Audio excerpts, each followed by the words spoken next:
Let me start our course of fluid mechanics.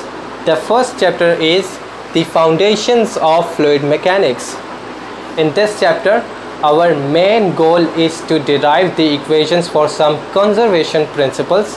For example, the law of conservation of mass, the law of conservation of momentum, and the law of conservation of energy. And then using these principles, we will derive some governing equations that lead to the foundations of the fluid mechanics.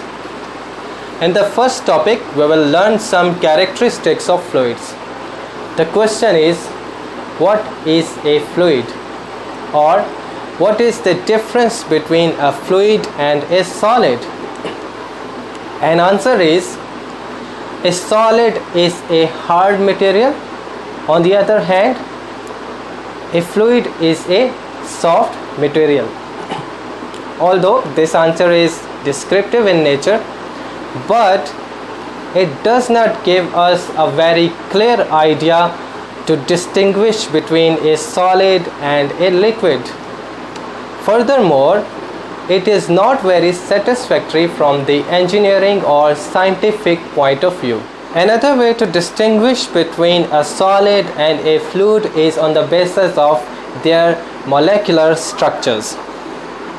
In the case of solids, the intermolecular cohesive forces are very strong, and the molecules do not have much freedom to move. Therefore, it is very difficult to deform a solid. On the other hand, the intermolecular forces in fluids are not much strong as compared to the solids. Therefore, it is very easy to deform them continuously. The way of distinguishing between a solid and a fluid on the basis of molecular structure is very qualitative.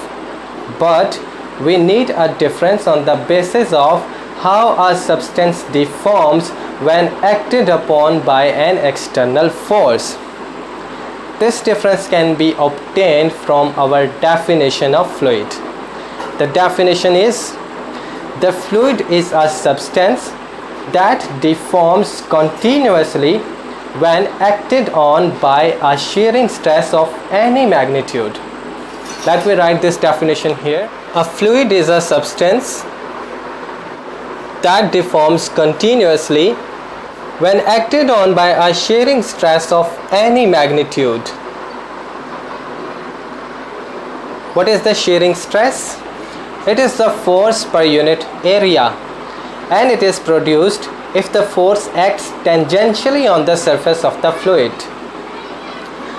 Continuous deformation means to flow. So, whenever a stress of any magnitude will act on a fluid, then it will flow. Some typical examples are water, oil, and air, etc. I have given you 3 examples of fluids. You are gonna give me 3 further examples in the comment section.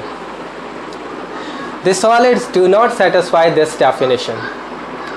If we apply a considerably large stress on the surface of a solid, for example a metal, then it will initially deform, and this deformation is very small, and this deformation will not be continuous, that is, the metal will not flow.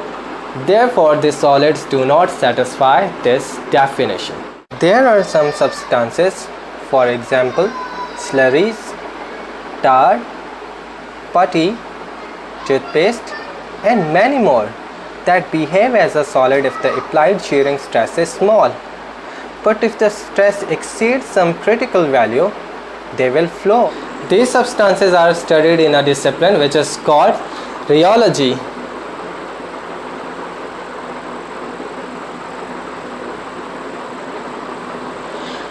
In the closing of this lecture, we will understand the concept of the fluid particle or the fluid element.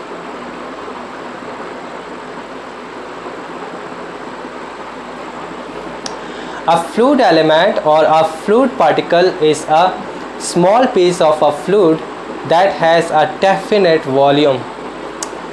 It means that it is small enough so as to contain a large number of molecules and large enough so that all of the fluid properties are uniform within it.